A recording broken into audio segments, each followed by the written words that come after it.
The autumn rain drummed against the windows of the Grand Metropolitan Hotel as Marcus Chun pulled his worn duffel bag from the back seat of the taxi. The driver glanced at him through the rearview mirror, taking in the faded military fatigues and weathered boots that had seen too many miles of desert sand and mountain rock. "You sure this is the right place, buddy?" the driver asked, eyeing the gleaming marble facade and gold-trimmed entrance of one of the city's most expensive hotels. Marcus nodded, pulling out a crumpled reservation confirmation from his jacket pocket. "Yeah, this is it. Thanks for the ride." He handed over the fare, including a generous tip that left him with less cash than he would have liked, and stepped out into the cool evening air. The hotel towered above him, its windows glowing like golden squares against the darkening sky. Doormen in crisp uniforms flanked the entrance, their white gloves spotless despite the weather. As Marcus approached the revolving door, he caught his reflection in the polished glass. 3 months out of the army, and he still looked like a soldier. His black hair was regulation short, his posture straight despite the exhaustion that seemed to have settled into his bones. The Purple Heart ribbon on his jacket was the only visible indication of what he had been through, though the slight limp in his right leg told its own story to anyone paying attention. The lobby hid him like a wall of warmth and luxury. Crystal chandeliers cast rainbow patterns across marble floors so polished they could serve as mirrors. Well-dressed guests moved through the space with the casual confidence that came from never having to check price tags. The air smelled of expensive cologne and fresh flowers, a stark contrast to the diesel fumes and dust that had filled his lungs for the better part of 2 years. Marcus made his way to the reception desk, his boots clicking against the marble with each step. Behind a mahogany counter, 3 desk clerks attended to guests. The woman nearest to him, her nameplate reading Jessica, finished with a couple booking the penthouse suite and turned toward him with a professional smile that faltered slightly when she took in his appearance. "Good evening," Marcus said, setting his reservation printout on the counter. "I have a booking under Chun, Marcus Chun."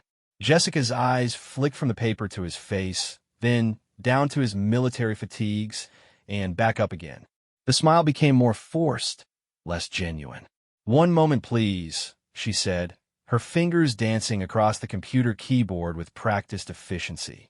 Marcus waited, shifting his weight from his good leg to his injured one, and back again.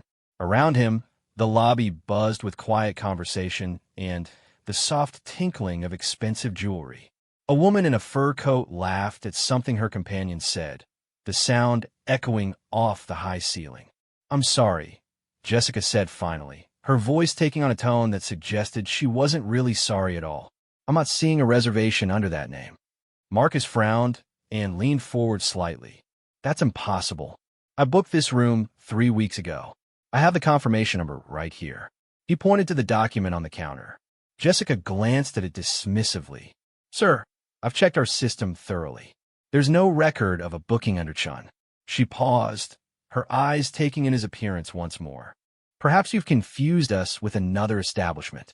There's a Holiday Inn about 10 miles down the highway that might be more suitable for your needs." The implication hit Marcus like a physical blow. He had served 2 tours in Afghanistan, been wounded in an IED explosion while evacuating civilians from a collapsed building, and spent 8 months in military hospitals learning to walk again. But right now, standing in this gleaming lobby, he felt smaller than he had in years. "Look," he said, keeping his voice level despite the anger building in his chest. "I made this reservation online. I paid a deposit. Here's my credit card statement showing the charge." He pulled out his phone, scrolling through his mobile banking app. Jessica barely glanced at the screen. "Sir, I understand you're frustrated, but we have very strict policies here. We cater to a specific clientele, and I'm afraid we're completely booked tonight." She gestured vaguely toward the lobby. "As you can see, this is the kind of establishment that requires certain standards." Marcus felt heat rising in his neck. "What kind of standards?" "Well," Jessica said, lowering her voice as if sharing a secret, "our guests expect a certain level of discretion. Security is very important here. We can't just allow anyone to..." "Anyone?" Marcus interrupted, his voice sharp enough that a few nearby guests turned to look. "What exactly are you suggesting?" Jessica's composure cracked slightly. "Sir, please lower your voice. I'm simply trying to explain that this hotel maintains very high standards for our guests. We require proper identification, credit verification, and, frankly, our rooms start at $500 per night. Perhaps you should consider accommodations more within your price range." The words hung in the air like smoke from a battlefield. Around them, the lobby had grown quieter as guests and staff began to notice the confrontation at the reception desk. Marcus became acutely aware of every eye on him, every whispered comment, and sideways glance. $500, Marcus repeated slowly. "You think I can't afford $500? "I'm not making any assumptions," Jessica said quickly, though her tone suggested otherwise. "I'm simply being realistic about our rates and availability." Marcus reached into his jacket and pulled out his wallet, extracting several crisp $100 bills. He placed them on the counter one by one, the sound of paper against marble surprisingly loud in the suddenly quiet lobby. "There's 800, he said calmly. "Will that cover the first night?" Jessica stared at the money, her face flushing red. "Sir, it's not about the money. It's about availability and our guest standards." "What standards?" Marcus asked again, his voice carrying the authority that had once commanded respect from soldiers twice his age. "Are you telling me that a man who served his country for 6 years, who was wounded defending civilians in Afghanistan, doesn't meet your standards?" The lobby had gone completely silent now. Even the background music seemed muted. Jessica looked around nervously, aware that every guest and staff member was watching the scene unfold. That's not what I meant," she stammered. "It's just that we have policies." "About what?" Marcus pressed. "About people who don't wear $1,000 suits. About people who actually work for a living. About veterans." Jessica's supervisor, a thin man with a neatly trimmed beard and an expensive suit, approached the desk with quick, nervous steps. His nameplate identified him as Brian Walsh, guest services manager. "Is there a problem here?" Walsh asked, his voice carefully neutral. "Yes," Marcus said before Jessica could respond. "I have a confirmed reservation.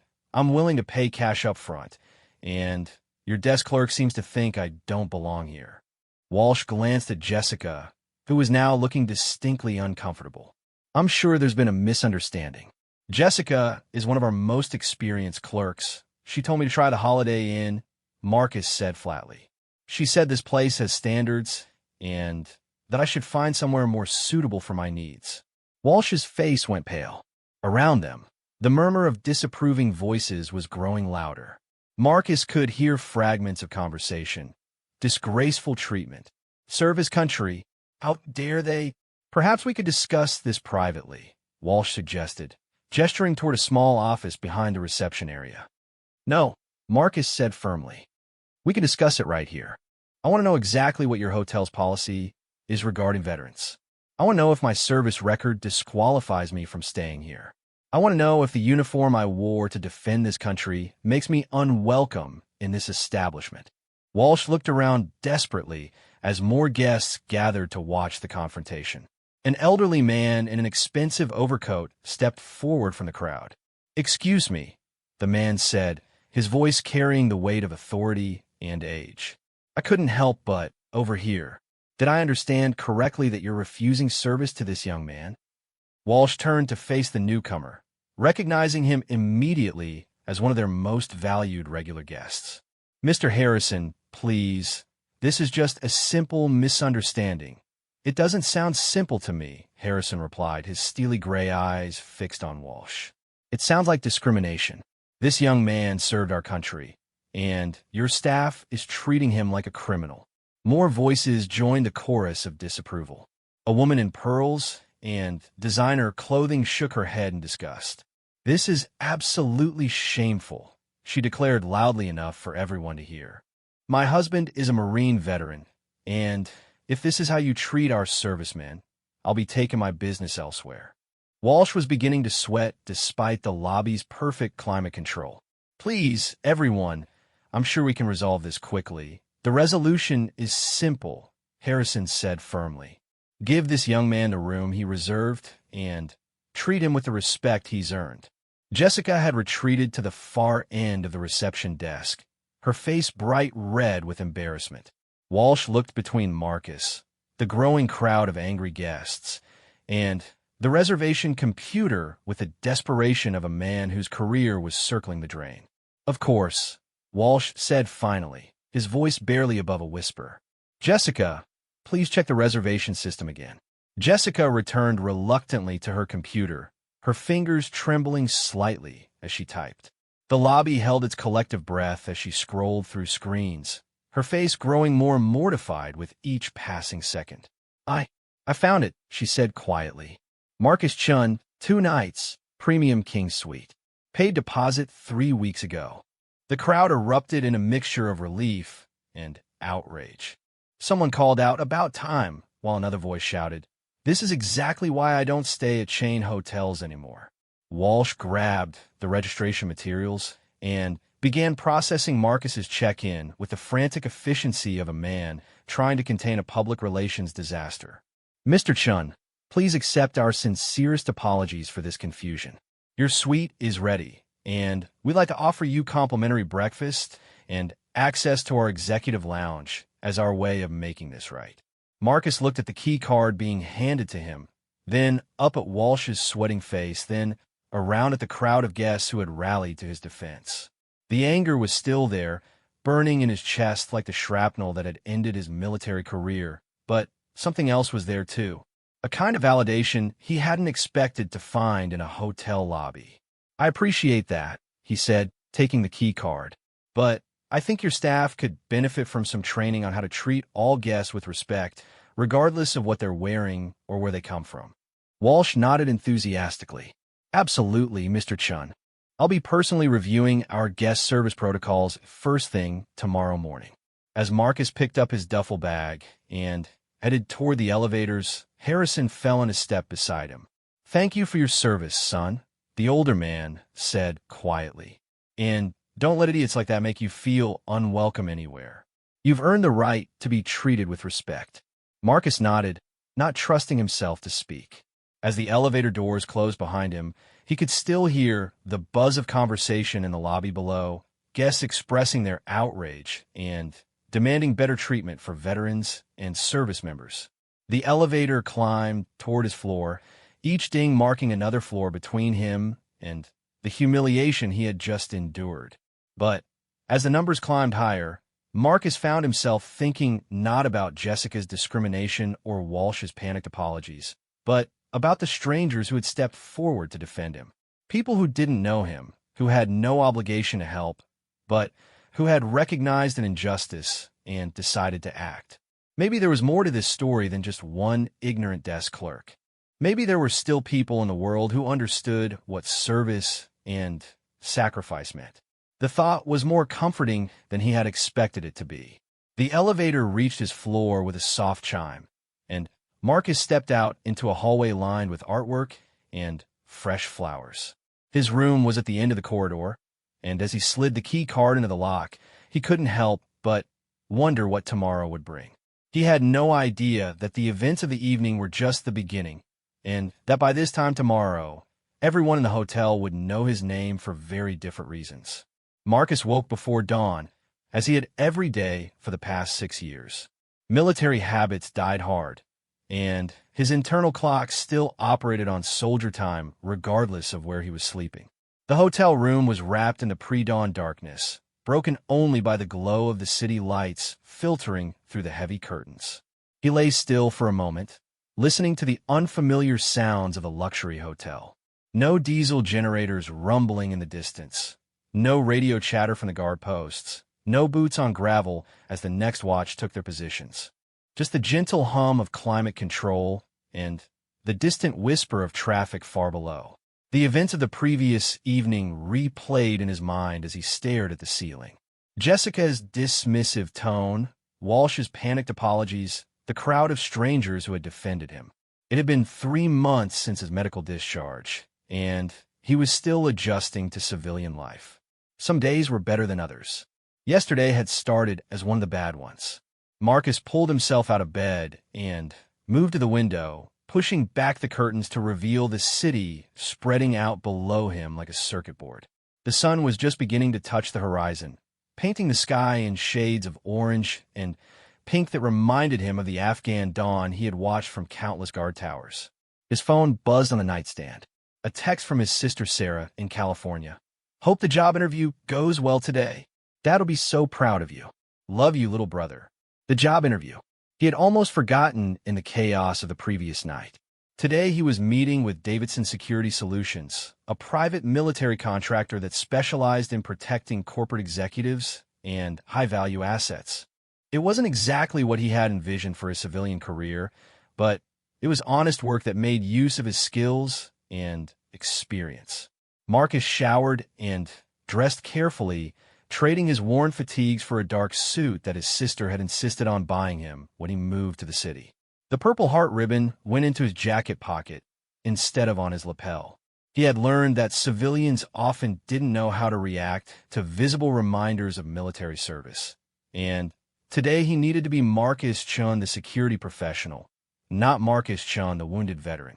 The hotel's executive lounge was nearly empty when he arrived for breakfast.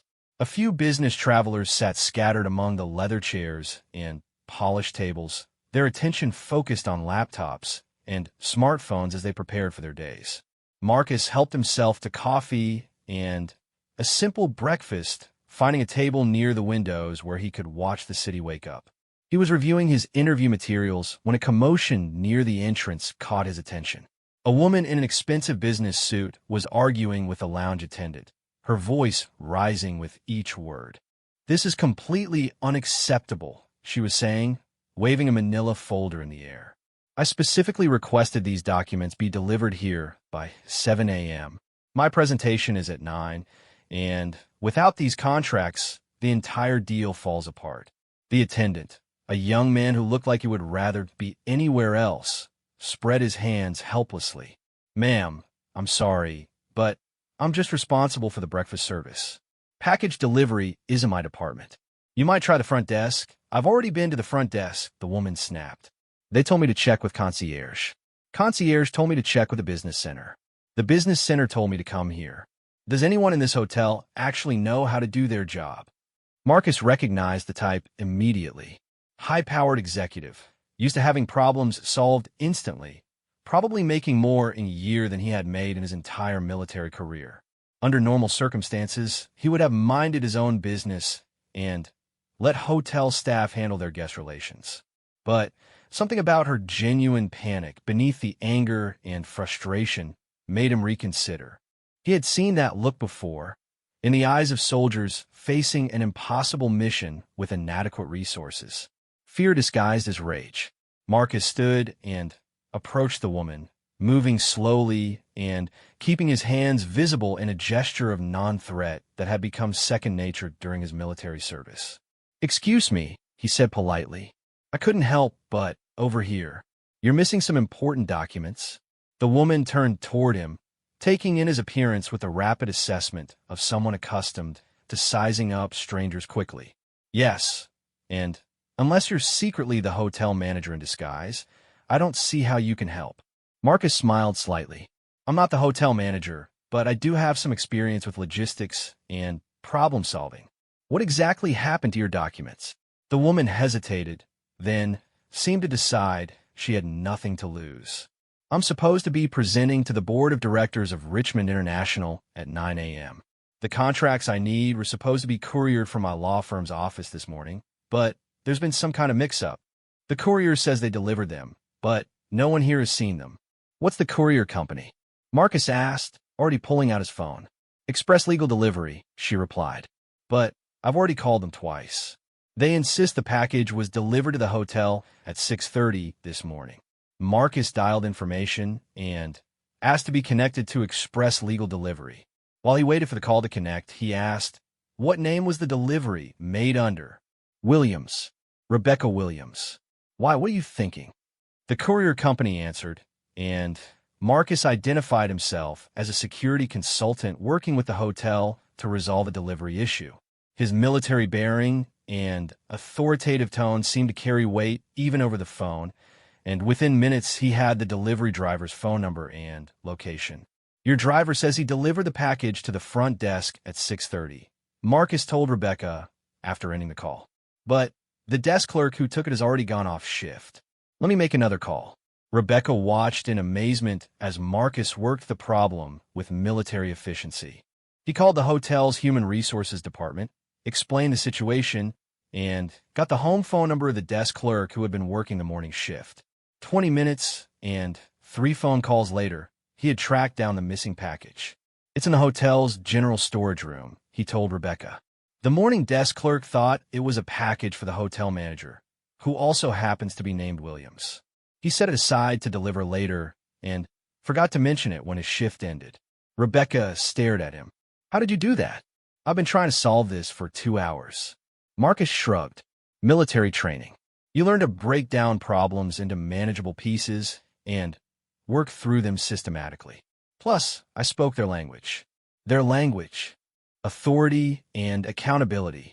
When you talk to people like you expect them to do their jobs competently, they usually rise to meet that expectation. When you yell at them like they're idiots, they get defensive and stop trying to help. Rebecca looked embarrassed. I suppose I was rather harsh with the staff. You were scared, Marcus said matter-of-factly. Fear makes people react poorly. But the important thing is getting your documents back. A hotel security guard arrived with the missing package, apologizing profusely for the mix-up. Rebecca signed for it and checked the contents, her relief visible as she confirmed everything was there. I don't know how to thank you, she said, turning back to Marcus. You just saved my career. This presentation represents 18 months of work and about $50 million in revenue. Just glad I could help, Marcus replied, already turning to head back to his table. Wait, Rebecca called after him. At least let me buy you breakfast, or lunch, or whatever meal you want for the rest of your natural life. Marcus laughed, the first genuine laugh he had felt in weeks. Breakfast is free here, but thanks for the offer. Rebecca studied him more carefully, taking in the military bearing, the precise way he moved, the problem-solving approach that had just saved her presentation. You said you were a security consultant. Are you looking for work? Actually, I have an interview this morning with Davidson Security Solutions. Rebecca's eyes widened. Davidson? I know Tom Davidson. Good company, but they're small scale. Corporate bodyguard stuff, mostly. She reached into her purse and pulled out a business card. I'm the chief legal officer at Richmond International. We're always looking for security professionals with real experience. Would you be interested in hearing about some opportunities? Marcus looked at the card. Rebecca Williams, J.D., Chief Legal Officer, Richmond International Corporation. He recognized the company name immediately. They were one of the largest multinational corporations in the world, with operations in dozens of countries. What kind of opportunities? He asked. We have facilities all over the world, including some in challenging locations. We need security managers who understand both corporate environments and hostile territories. People who can think on their feet, solve problems under pressure, and command respect from both local staff and international teams. Marcus thought about his upcoming interview with Davidson Security, a company that would have him standing in hotel lobbies and corporate parking garages, making sure executives got safely from their cars to their meetings. It was honest work, but it wasn't exactly using his full skill set. The position I'm thinking of starts at $120,000 plus housing allowance, plus performance bonuses, Rebecca continued. International travel required, but you'd have a real chance to make a difference. We operate in some places where having someone with your background could literally save lives. Marcus felt something stirring in his chest that he hadn't experienced since leaving the military. Purpose. The sense that his skills and experience might actually matter for something more than just checking IDs and writing incident reports. I'd be very interested in hearing more, he said carefully. But I should mention that I'm currently dealing with some physical limitations. I was wounded in Afghanistan, and you've proven that you can still think clearly under pressure and get results when it matters, Rebecca interrupted. Physical limitations don't concern me as much as mental limitations, and you've just demonstrated that yours are minimal. She glanced at her watch. My presentation isn't until 9. Would you have time for a quick coffee? I can give you more details about the position and the company. Marcus thought about his interview with Davidson Security, scheduled for 10 a.m. He could still make that appointment if this conversation didn't go well. But something told him this might be the opportunity he had been hoping for without even realizing it. "I'd like that very much," he said. They found a quiet corner of the lounge where Rebecca outlined Richmond International's global security needs. The company operated manufacturing facilities, research centers, and administrative offices in over 30 countries, including several in regions where political instability and security threats were constant concerns. "The position I have in mind would be Regional Security Director for our Asia-Pacific operations," Rebecca explained. "Based in Singapore, but with responsibility for facilities in Thailand, Malaysia, the Philippines, and parts of Indonesia. Some of these locations can be challenging." Marcus had spent time in that part of the world during his military service. He knew the region, understood the cultural complexities, and had experience working with local military and police forces. It sounded like exactly the kind of challenge he had been missing in civilian life. "The current director is retiring in 3 months," Rebecca continued. "We need someone who can step in and handle both the routine security operations and the occasional crisis. Someone who won't panic when things go wrong, and who can earn the trust of our local teams." They talked for another hour, discussing everything from corporate security protocols to regional threat assessments to the challenges of managing international teams. Marcus found himself feeling more engaged and energetic than he had since leaving the military. "I'll need to check your references, of course," Rebecca said as their conversation wound down. "And you need to pass our security clearance process. But based on this conversation, I think you'd be an excellent fit for the position." She handed him a second business card with her direct phone number written on the back. "Call me this afternoon. I'll arrange for you to meet with our head of global security next week." Marcus pocketed the card, his mind racing with possibilities. An hour ago, his biggest concern had been whether Davidson Security would offer him enough money to afford a decent apartment. Now he was looking at an opportunity to rebuild his career in a way that actually mattered. "Thank you," he said simply. "This means more than you know." Rebecca smiled. "Thank you for saving my presentation, and for reminding me that sometimes the best people don't always look like what you expect them to look like." As she gathered her materials to leave for her board meeting, Marcus reflected on the strange turns his life had taken in the past 24 hours. Yesterday evening, he had been humiliated by a hotel desk clerk who thought he didn't belong in civilized society. This morning, he was being offered a position with one of the world's largest corporations by someone who recognized his value based on his actions rather than his appearance. Maybe his sister was right. Maybe their father would be proud of how things were turning out. Marcus finished his coffee and headed back to his room to prepare for what was likely to be a very different kind of day than he had planned. He still had the Davidson Security interview to attend, but now it felt more like a backup plan than his only option. As he waited for the elevator, he caught sight of Jessica behind the front desk, already dealing with what looked like another difficult guest situation.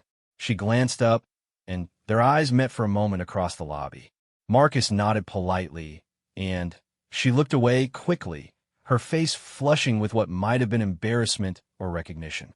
The elevator arrived, and Marcus stepped inside, watching the lobby disappear as the doors closed. In a few hours, he would be meeting with Rebecca Williams again to discuss salary details and start dates. Tomorrow, he would be flying back to California to wrap up his affairs before moving to Singapore. By next month, he would be managing security operations across half of Asia for one of the world's largest corporations. None of it would have happened if he hadn't decided to help a stressed executive recover her missing documents. Sometimes, Marcus reflected, the most important battles were won by simply treating people with respect and offering help when it was needed. The elevator climbed toward his floor, carrying him toward a future that was beginning to look very different from the one he had imagined when he first checked into this hotel. Marcus was adjusting his tie in the hotel room mirror when his phone buzzed with a text from Rebecca Williams. Presentation went perfectly. Board approved the deal unanimously. Still want to discuss that position? Meeting at 2 p.m. in the hotel's executive boardroom, if you're available. He stared at the message, hardly believing how quickly his circumstances were changing. 12 hours ago, he had been treated like an unwelcome vagrant by hotel staff. Now he was being courted by a Fortune 500 company for a position that could transform his entire career. The Davidson security interview had gone well enough. Tom Davidson was a former police detective who ran a solid, if unremarkable, security firm that specialized in protecting mid-level executives and corporate events. The job he offered was straightforward. $60,000 a year to provide security for business meetings, escort executives to their cars, and write incident reports. Good work for someone looking to ease into civilian life, but not exactly the challenge Marcus had been hoping for. Davidson had been impressed with Marcus's military background and offered him the position on the spot. Under normal circumstances, Marcus would have accepted immediately and been grateful for the opportunity. But Rebecca Williams had opened a door to possibilities he hadn't even known existed. Marcus made his way to the hotel's executive boardroom 15 minutes early, wanting time to compose himself and review the notes he had made about Richmond International's operations.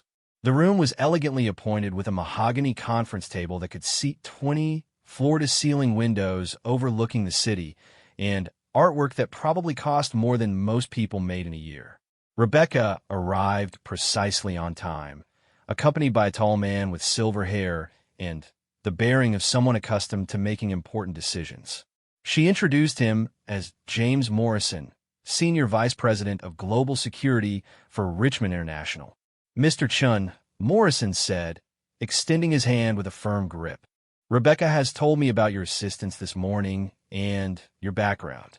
I've taken the liberty of reviewing your military service record. Marcus felt a familiar tightness in his chest. His service record included both commendations for exceptional performance and the medical documentation of his injuries. Some employers saw the decorations as evidence of competence and dedication. Others saw the medical discharge as a liability. I hope you don't mind, Morrison continued, but I made some calls to your former commanding officers. Colonel Martinez in particular had very interesting things to say about your work in Afghanistan. Marcus relaxed slightly. Colonel Martinez had been his battalion commander during his second deployment, a no-nonsense officer who didn't hand out praise lightly. If Morrison had spoken with him, then he had gotten an accurate picture of Marcus's capabilities rather than just his limitations.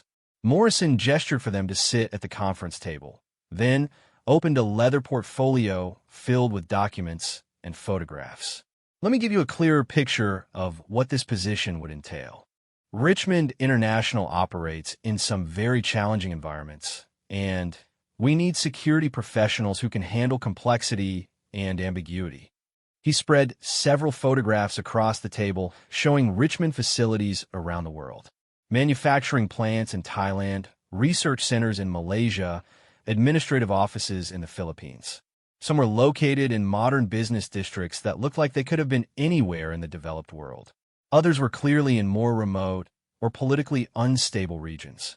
Our security challenges range from routine corporate protection to managing operations in areas where local law enforcement may be unreliable or compromised.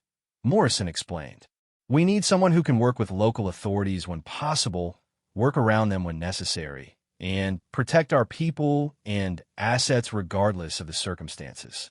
Rebecca leaned forward, adding her perspective. After seeing how you handled the situation this morning, I think you understand the principle we're looking for. Most problems have solutions if you approach them systematically and treat people with respect. But sometimes you need someone who can make difficult decisions under pressure. Morrison nodded and pulled out another set of documents. The regional security director position comes with significant responsibility and authority. You would oversee security operations for facilities employing over 15,000 people across 6 countries. You would manage a budget of $12 million annually and supervise a team of 47 security professionals. Marcus studied the organizational charts and facility layouts, his military training automatically assessing vulnerabilities and defensive positions. The scope of the operation was impressive, and the challenges were exactly the kind that would make use of his strategic planning and leadership experience. The compensation package reflects the level of responsibility. Morrison continued. Base salary of $130,000 with performance bonuses that can add another 40 to 50%. Full relocation package to Singapore, including housing allowance that will get you a very nice apartment in the business district.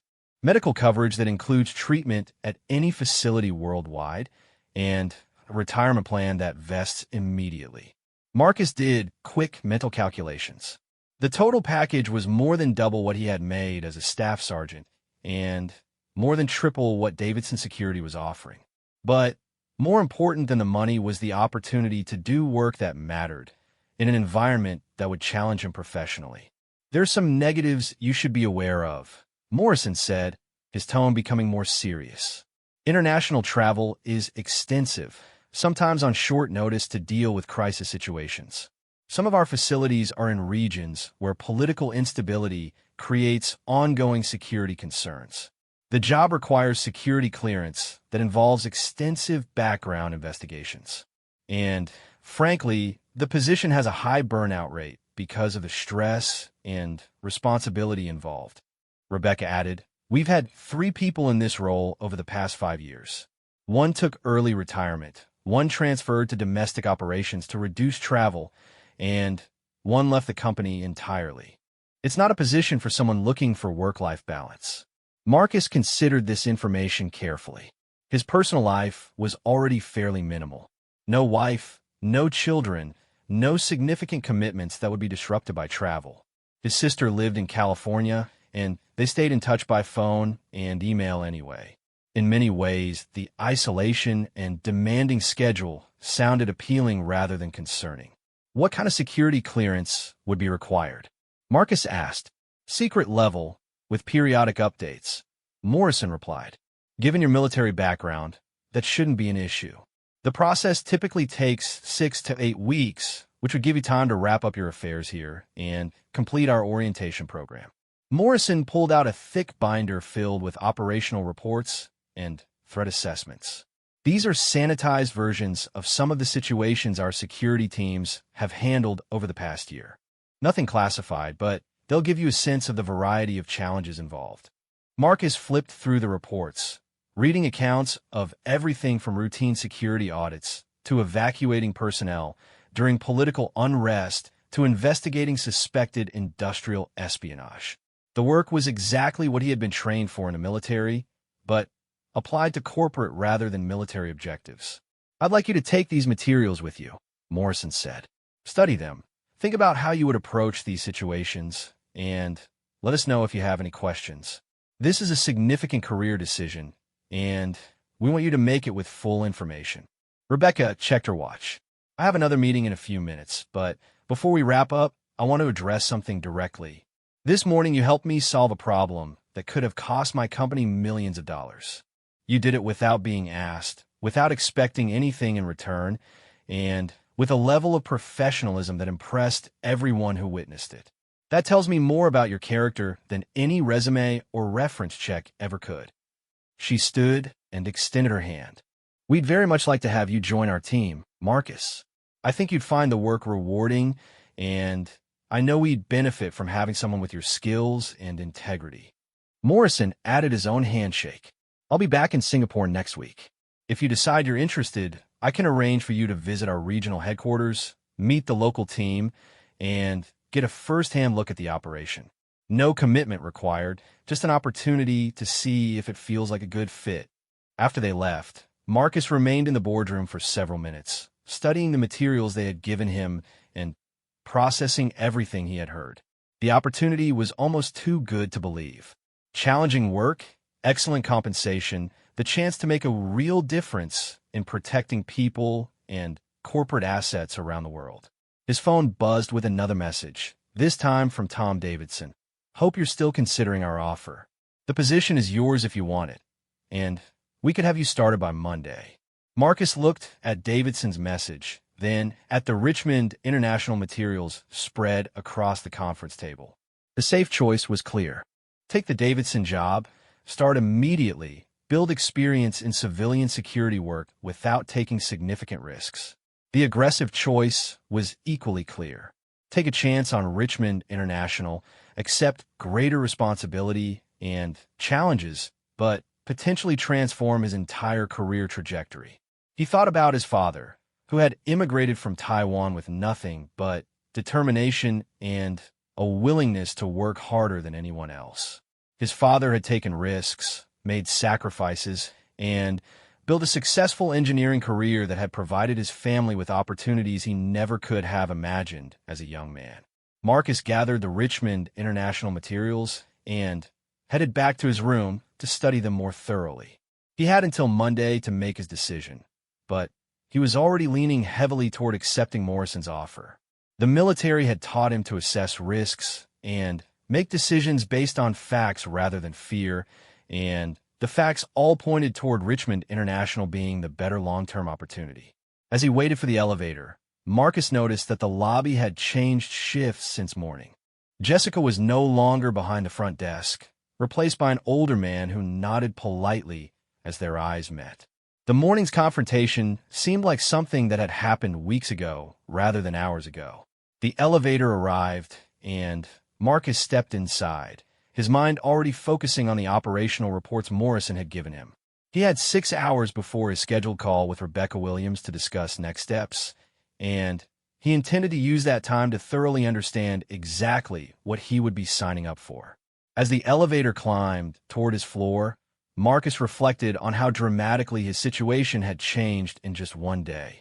Yesterday, he had been a wounded veteran struggling to find his place in civilian society. Today, he was being recruited for a position that would make him responsible for protecting thousands of people and millions of dollars in corporate assets. The elevator reached his floor with a soft chime, and Marcus stepped out into the hallway with a sense of purpose he hadn't felt since leaving the military. Whatever happened next, he was no longer just drifting through civilian life waiting for something to happen. He was actively choosing his path forward, and for the first time in months, that path looked like it might actually lead somewhere worth going.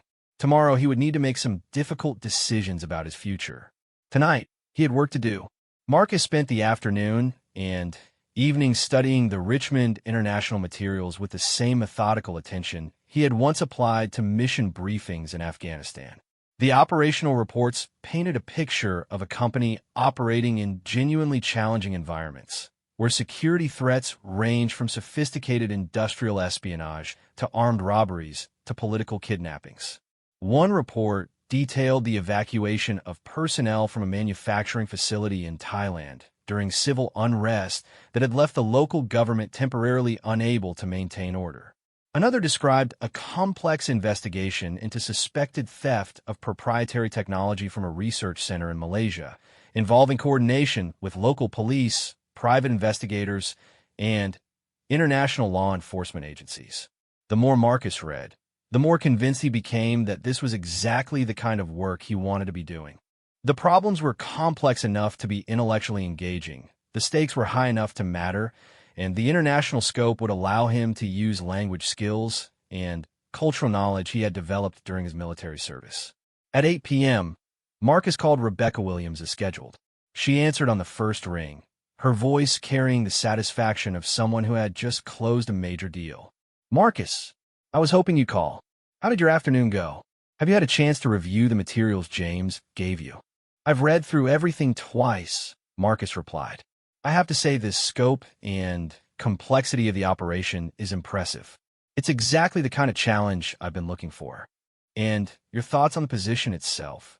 Marcus had spent considerable time thinking about exactly how to phrase his response. "I'm very interested. The work aligns perfectly with my skills and experience. The compensation is generous, and I think I can make a real contribution to your security operations. I'd like to accept the position, assuming we can work out the details." There was a pause on the other end of the line. Then Rebecca's voice came back with obvious pleasure. "That's wonderful news. James will be thrilled. He was very impressed with your questions this afternoon and your approach to the operational scenarios he showed you." "What are the next steps?" Marcus asked. "James flies back to Singapore tomorrow, but He's authorized me to handle the initial paperwork and logistics. We'll need to start your security clearance process immediately, since that's the longest lead time item. Can you come in Monday morning to begin that process? Marcus thought about his scheduled start date with Davidson Security. I'll need to make a call first to decline another position I was considering, but yes, Monday morning works perfectly. Excellent. I'll have our HR department prepare the initial paperwork and security clearance applications. Plan on spending most of Monday in our corporate offices downtown. We'll get your clearance process started, complete your employment paperwork, and begin scheduling your orientation program. They spent another 20 minutes discussing practical details. Marcus would have 6 weeks to complete the clearance process and prepare for his move to Singapore. Richmond International would handle all relocation logistics, including shipping his personal belongings and arranging temporary housing until he found a permanent apartment. One more thing, Rebecca said as their conversation was winding down. James wanted me to ask about your comfort level with carrying firearms. Some of our facilities are in regions where armed security is standard practice. Marcus smiled slightly. I'm comfortable with firearms. I qualified expert with pistol and rifle during my military service, and I've maintained my skills since my discharge. Perfect. We'll arrange for you to complete familiarization training with whatever weapon systems are standard in your assigned region. Different countries have different regulations, so it's important to be current with local requirements. After ending the call with Rebecca, Marcus immediately dialed Tom Davidson to decline his job offer. Davidson was disappointed but understanding, and he wished Marcus well in his new position. If things don't work out with the international gig, give me a call, Davidson said. There's always a place here for someone with your background. Marcus appreciated the gesture, but he was confident he wouldn't be needing a fallback plan. The Richmond International opportunity felt right in a way that civilian life hadn't felt since his discharge from the Army. Purpose, challenge, responsibility, and the chance to use his skills to protect people and serve something larger than himself. He was organizing his paperwork for Monday's meeting when his phone rang. The caller ID showed a number he didn't recognize, but the area code was local. Mr. Chun, this is David Richardson. I'm the general manager of the Grand Metropolitan Hotel. I was wondering if you might have a few minutes to speak with me this evening. Marcus was surprised.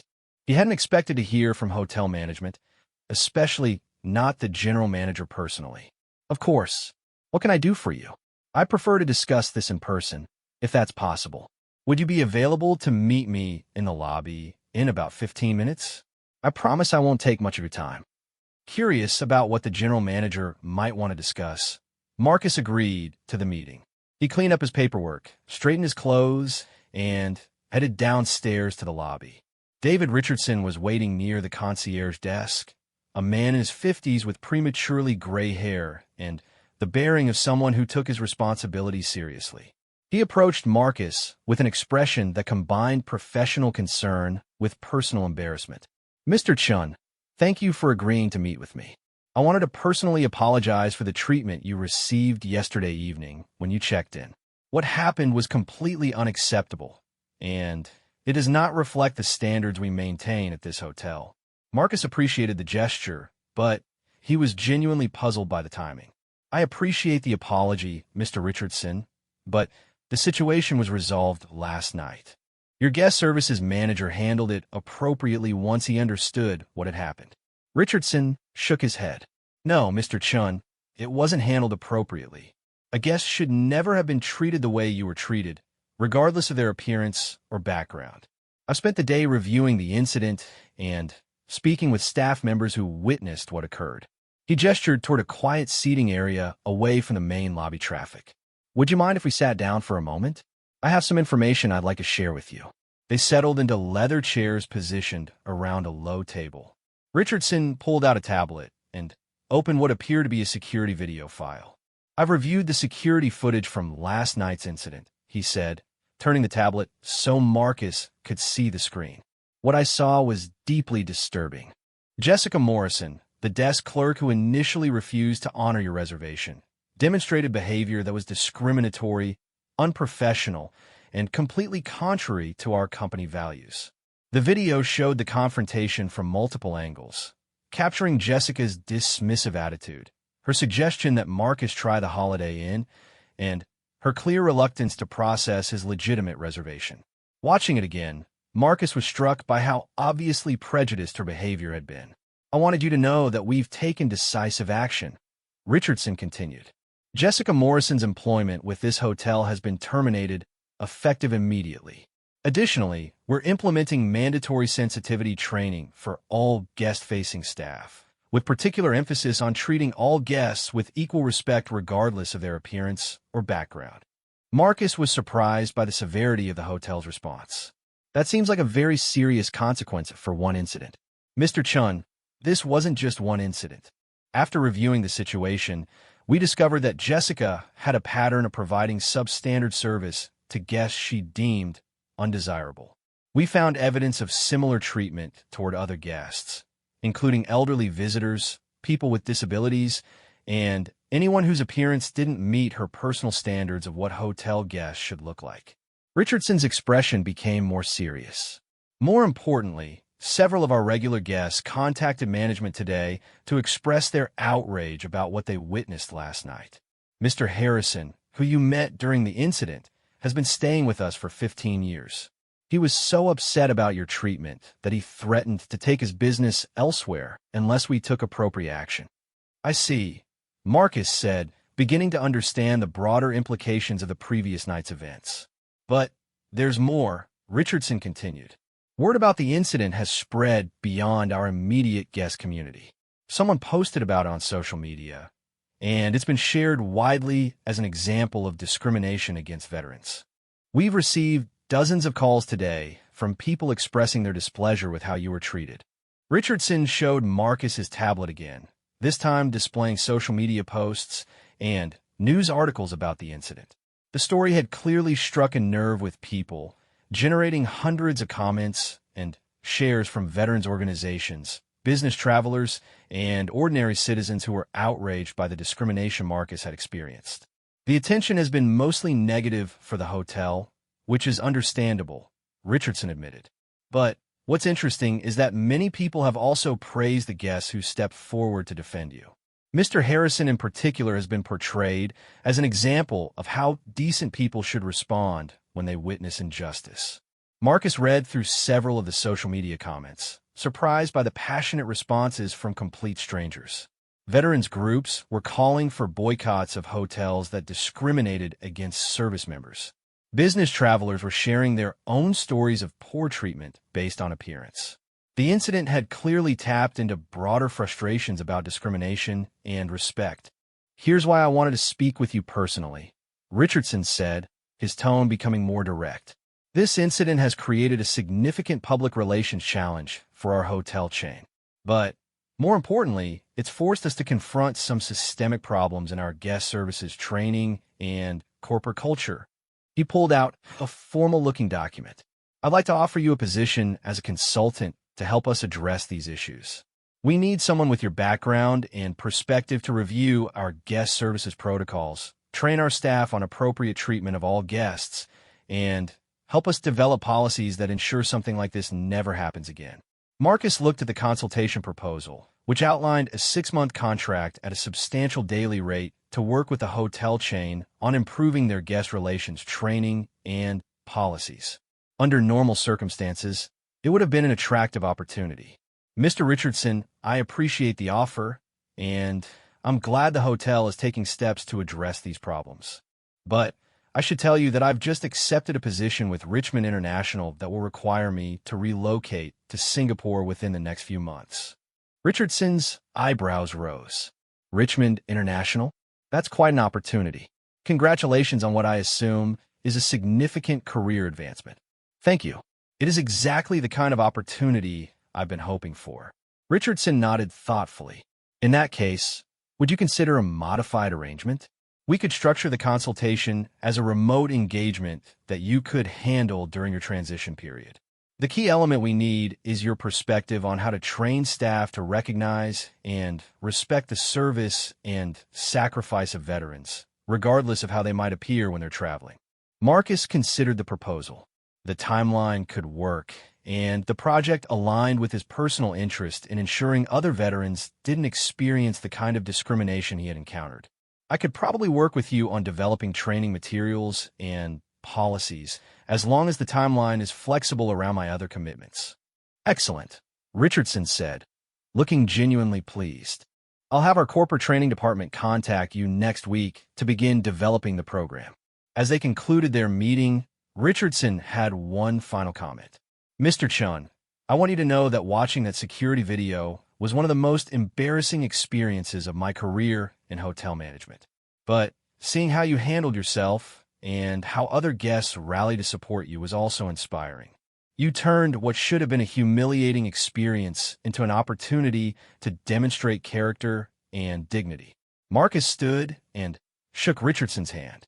Sometimes the most important battles are the ones you don't choose to fight, but fight anyway because it's the right thing to do. As Richardson left, Marcus reflected on how completely his life had changed in the span of 48 hours. 2 days ago, he had been a struggling veteran looking for any decent job that would help him rebuild his civilian life. Now he had accepted a position with a major international corporation, become the inadvertent center of a social media campaign about veterans' rights, and been asked to consult on improving hotel industry practices. The elevator arrived, and Marcus stepped inside, watching the lobby disappear as the doors closed. Tomorrow he would begin the process of transforming himself from Marcus Chun, the unemployed veteran, into Marcus Chun, the regional security director for one of the world's largest corporations. But tonight, he was simply grateful for the reminder that dignity and respect were not privileges to be earned, but rights to be defended. Sometimes that defense came from unlikely allies in hotel lobbies, and sometimes it came from taking a stand when someone needed help, and sometimes it came from refusing to accept treatment that diminished your worth as a human being. The elevator climbed toward his floor, carrying him toward a future that looked very different from anything he had imagined when he first walked into this hotel. 6 months later, Marcus stood in the floor-to-ceiling windows of his Singapore office, watching cargo ships navigate the busy harbor while he finished his morning coffee. The Richmond International Regional Headquarters occupied 3 floors of a gleaming tower in the Marina Bay Financial District, and from his office on the 32nd floor, he could see the company's operations spanning across one of the world's busiest shipping routes. His phone buzzed with a message from Rebecca Williams. Saw the quarterly security report. Outstanding results across all metrics. Board of Directors specifically mentioned your name in yesterday's meeting. Well done. Marcus smiled as he read the message. The past 6 months have been the most professionally satisfying of his life. The regional security director position had challenged him in ways that made full use of his military experience while teaching him new skills in international business operations, cross-cultural management, and corporate diplomacy. His team now included security professionals from 8 different countries, managing protection for Richmond international facilities across Southeast Asia. They had successfully handled everything from routine security audits to emergency evacuations during political unrest in Thailand to a complex investigation into industrial espionage attempts at the Malaysian Research Center. More importantly, Marcus had discovered that his military experience translated remarkably well to international corporate security work. The same skills that had made him effective at managing diverse teams of soldiers in high-stress environments proved equally valuable in coordinating security operations across multiple countries and cultures. His assistant knocked on the office door and entered with his morning briefing folder. Mr. Chun, your 10 o'clock conference call with the Manila office is confirmed, and I have the final reports from last week's facility security assessment in Bangkok. Thank you, Lisa. Any urgent issues I should know about before the call? Nothing urgent, but James Morrison's office called to confirm your travel to New York next month for the Global Security Conference. They've scheduled your presentation for the 2nd day. Marcus nodded. The annual Global Security Conference was an opportunity for regional directors from around the world to share best practices and coordinate policies. This year, he had been asked to present a case study on cross-cultural team building in international security operations, based on his success in building effective working relationships with local security forces and government agencies across the region. As Lisa left, Marcus opened the Bangkok assessment report. His team had identified and addressed several vulnerabilities in the facility's perimeter security, upgraded communication systems to ensure reliable contact with local emergency services, and implemented new protocols for managing security during the seasonal protests that periodically affected the city. The work was exactly what he had hoped for when he accepted the position. Complex problems that required both strategic thinking and practical implementation, responsibility for protecting people and assets that mattered, and the satisfaction of building something lasting and valuable. His computer chimed with an incoming video call from James Morrison in New York. Marcus answered immediately, noting that Morrison looked pleased about something. "Marcus, good morning. I hope I'm not interrupting anything critical." "Not at all, James.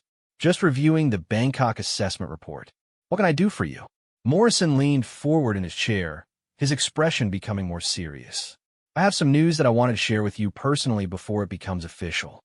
The board of directors met yesterday to discuss organizational changes in the Global Security Department. Marcus felt a familiar tightness in his chest. Organizational changes in corporate environments often meant budget cuts, staff reductions, or policy shifts that could significantly impact day-to-day operations. "Based on your performance over the past 6 months," Morrison continued, "and the exceptional results you've achieved in building our Asia-Pacific security operations, the board has approved the creation of a new position, Deputy Director of Global Security, reporting directly to me and responsible for coordinating security operations across all international regions." Marcus stared at the screen, hardly believing what he was hearing. 6 months ago, he had been grateful for the opportunity to manage regional security operations. Now he was being offered a position that would make him one of the most senior security executives in the company. "The position would be based here in New York," Morrison continued, "with extensive international travel to coordinate with regional directors worldwide. You'd be responsible for developing global security policies, managing crisis response operations, and serving as the company's primary liaison with international law enforcement and government agencies." Marcus found his voice. "James, I'm honored by the offer. The scope of responsibility sounds both challenging and exciting. The board was particularly impressed with your work during the Thailand evacuation last month. Your ability to coordinate with local authorities, maintain communications with corporate headquarters, and ensure the safety of all personnel while minimizing business disruption demonstrated exactly the kind of leadership we need at the global level." Morrison pulled up a document on his screen. The compensation package reflects the increased responsibility. Base salary of $210,000, performance bonuses that typically run 60 to 70% of base, and executive benefits including full relocation support and a substantial housing allowance for the New York area. Marcus did quick mental calculations. The total package would put him in the top tier of security professionals worldwide, with compensation that exceeded what most corporate executives earned. But more important than the money was the opportunity to shape global security operations for one of the world's largest corporations. "There is one consideration I should mention," Morrison added. "The position requires top-secret security clearance, which involves a more extensive background investigation than the secret clearance you currently hold. The process typically takes 4 to 6 months, but given your military background and current clearance status, we don't anticipate any issues." Marcus thought about the implications of the offer. Moving to New York would mean leaving Singapore just as he was beginning to feel settled in the region. But it would also mean taking on responsibility for protecting Richmond International's operations worldwide, with a scope of authority that few security professionals ever achieved. "When would you need a decision?" Marcus asked. "Take your time to consider it fully," Morrison replied. "This is a significant career move, and I want you to be completely comfortable with the decision. Could you give me an answer by next Friday? That would allow us to begin the clearance process and start planning the transition timeline." After ending the call with Morrison, Marcus sat quietly in his office, looking out at the Singapore harbor while he processed the opportunity he had just been offered. In less than 7 months, he had gone from being an unemployed veteran to regional security director to being offered one of the most senior security positions in international business. His phone rang, interrupting his thoughts. The caller ID showed David Richardson from the Grand Metropolitan Hotel. "Marcus, I hope I'm not catching you at a bad time. I have some news I thought you'd be interested in hearing." "Not at all, David. What's going on?" "Remember the guest services training program you helped us develop? Well, it's been so successful that our corporate office has decided to implement it chain-wide across all our properties. We're calling it the Dignity and Respect Initiative, and it's being rolled out to over 300 hotels worldwide."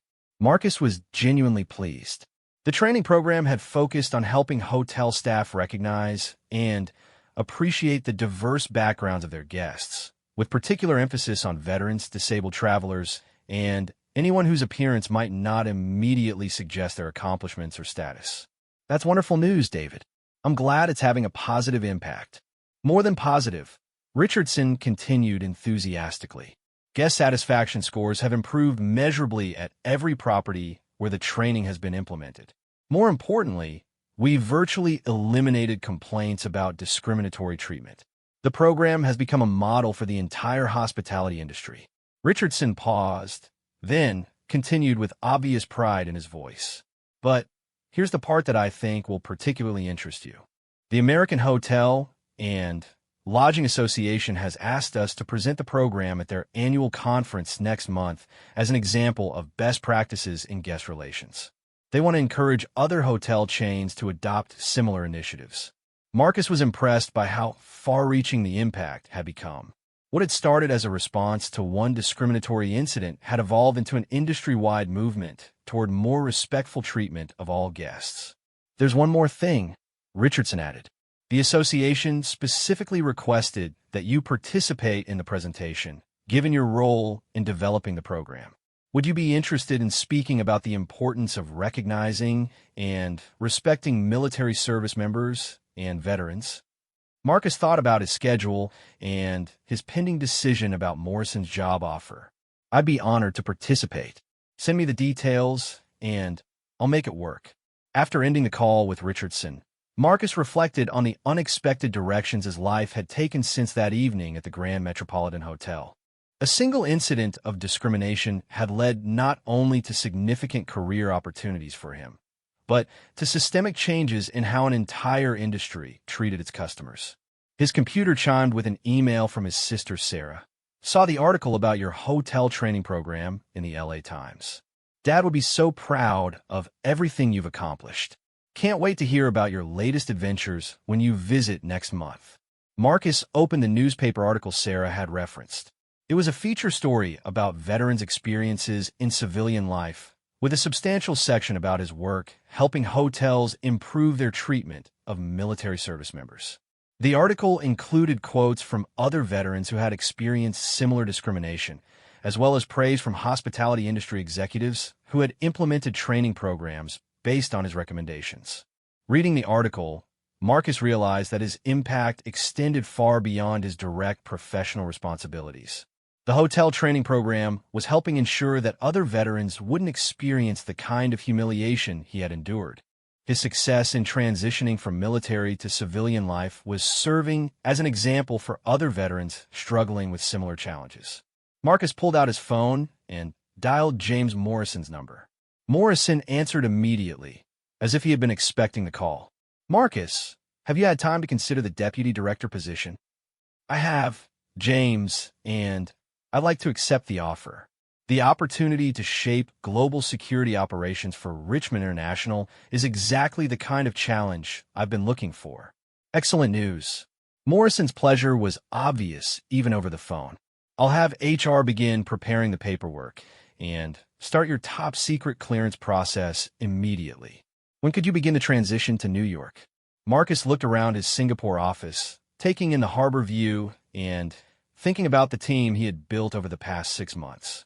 "I'd like to complete the current quarter here to ensure a smooth transition for my replacement.